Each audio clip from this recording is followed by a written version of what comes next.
The football calendar is packed, which is great for the fans. But with players taking to the pitch more frequently, we're also seeing a rise in injuries. So, are footballers playing too often? Hello and welcome to Football Now. In the modern day, footballers at the highest level are playing more often than ever. Between domestic and international football, there are very few weeks in the year where players actually get to rest. The knock-on effect has unfortunately been an unprecedented spike in injuries. Premier League clubs in particular have been hit hard by injuries this season. Multiple teams have had 10 players or more missing at any one time.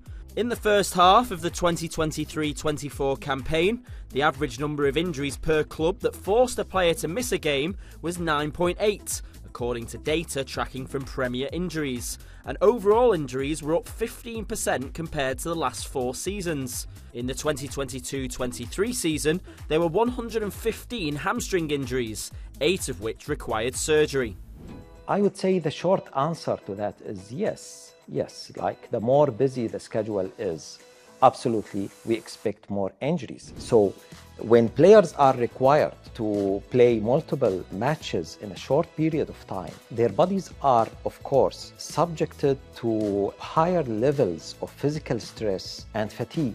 However, I have to say that this is not the only factor here. The nature or I would say the intensity of the modern football and the rigorous training strategies or regimes, and also the pressure to perform on football players. So all of these can play a role. So in the end of the day, it's not an easy mission, to be honest. It's a difficult formula, it's a complicated formula, and we have to find a balance that prioritize, first of all, the health and well-being of the football player, first of all, of course, and without compromising as much as possible the competitive nature of the game. Despite this data, the football calendar continues to grow. Later this year, the Champions League will introduce a new format that involves each team playing a minimum of 2 extra games. Meanwhile, from 2025, FIFA are expanding their Club World Cup, with elite teams from all over the world competing in an extra 32-team tournament. On the face of it, it's a great spectacle for fans, but for the players, the demands on them are pushing them to their limits. I think that the player feedback is really important, and the modern footballer is turning around these days and saying, we're right at breaking point. And that's why if the European Super League was to come in, and with the Champions League enhanced, and with the new expanded Club World Cup in 2025, all of these things are adding more games. And every 1 or 2 games added might not feel like a lot, but when you add them all up, we're getting to the point where someone does what Manchester City did last season, which is challenge on all fronts. The total number of games for a player that's needed and stays fit could be now as high as 70, and maybe in the future that will be 80 or 90. Kylian Mbappe is another good example in the sense that he's playing for PSG, it's his final season, he's looking obviously to win domestic silverware and the Champions League, but remember at the end of the season he's got a Euros, then an Olympics, and then in likelihood his first season at Real Madrid. And what that means is that summer to summer for Kylian Mbappe could again be close to 80 games. Well, having won the Champions League and multiple Premier League titles with Chelsea, Mikel John Obi is certainly no stranger to playing multiple times in a week when it comes to crunch time in the season. He gave us an insight into how intense that period can really be.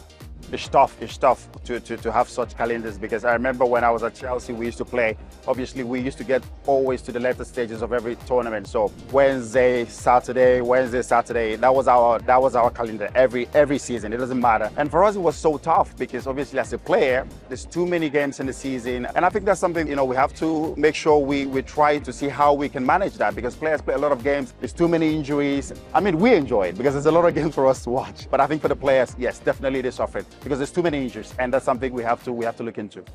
Despite having more games in the season to go and watch, the increase in fixtures may actually be leaving fans short-changed.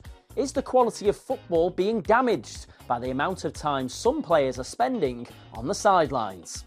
Yeah, the success of everything is reliant upon players performing to a high level week in, week out and being available. So, you know, you can have two of the best teams in the world, but if their kind of reserve squad's out, it's not going to be the best game in the world. Some players are phenomenally talented, but have injury issues and have to be managed. Yes, they have huge squads, but it's still the main players that people want to come and see, you know. So if Erling Haaland's missing through injury on the US tour during pre-season, then it may have less impact because that's what people want to see. I mean, we live in an era, generation where almost the players are taking on the same level of importance as the clubs themselves, and FIFA and UEFA recognise that, so they try and protect these key assets. But in terms of too many games will impede the quality of the product, no doubt. A big issue for football then, as injuries in players are at an all-time high, just as the fixture calendar is set to expand again.